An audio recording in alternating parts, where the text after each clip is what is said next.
This is parliamentary dictation with speed of 80 words per minute taken from Progressive Shorthand Monthly February 2025.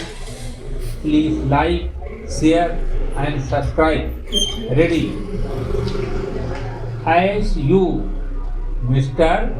President, have said in your address, there can be no economic progress in conditions of instability, uncertainty,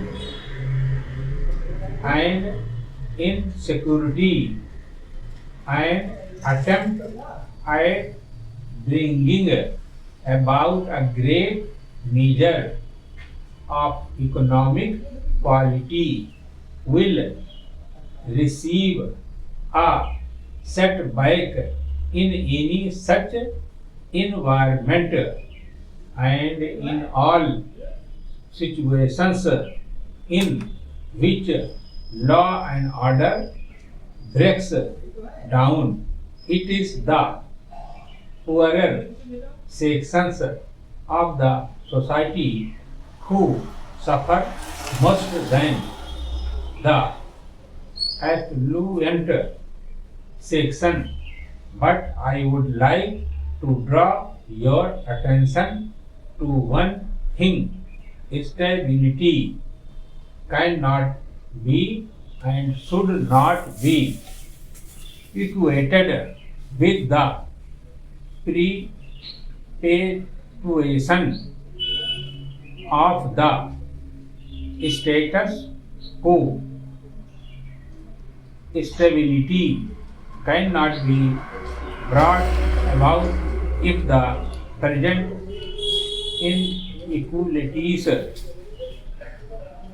are allowed to remain or to grow, and unless we take note of the aspirations of the people and engineer change peacefully, we shall be overtaken by events and by far greater violence than you have seen today.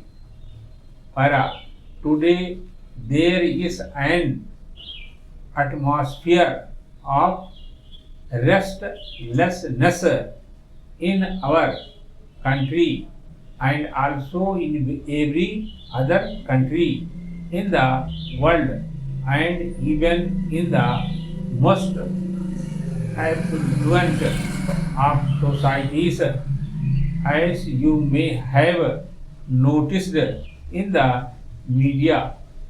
And countries that were quite until recently considered to be havens of peace and prosperity do not seem to be quite so now.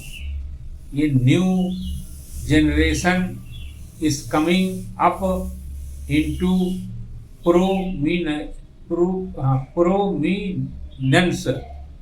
in all the countries whose attitudes and beliefs differ from those of the older generation in all spheres of life. Therefore, whether it be politics or business and industry, we must take note of this new development and refashion our policies and programs so as to respond more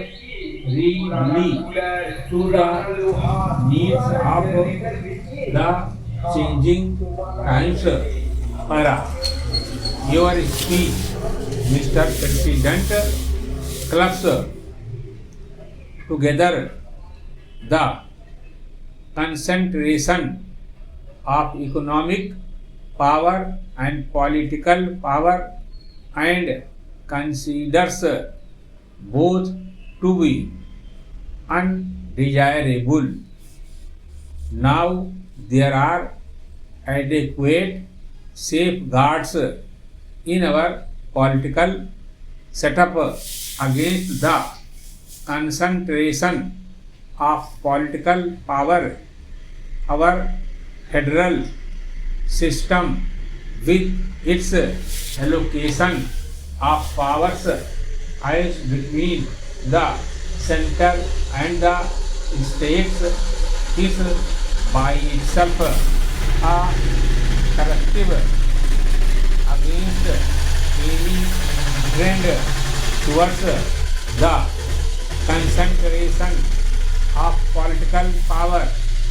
We have now the phenomenon of different political parties holding power in different states and in the national sphere also. We have a powerful opposition subjecting every mode of the government to the poorest and most critical scrutiny. But businessmen should ask themselves frankly whether there are similar correctives against abuses following from the concentration of economic power. What action has been taken in our country to build up active organizations of shareholders, consumers, and small businessmen? In the absence of organizations of this nature exercising a countervailing influence against the concentration of economic power, government had to step in, whether it is the nationalization of banks or the monopolies legislation which is now on the unwill stop.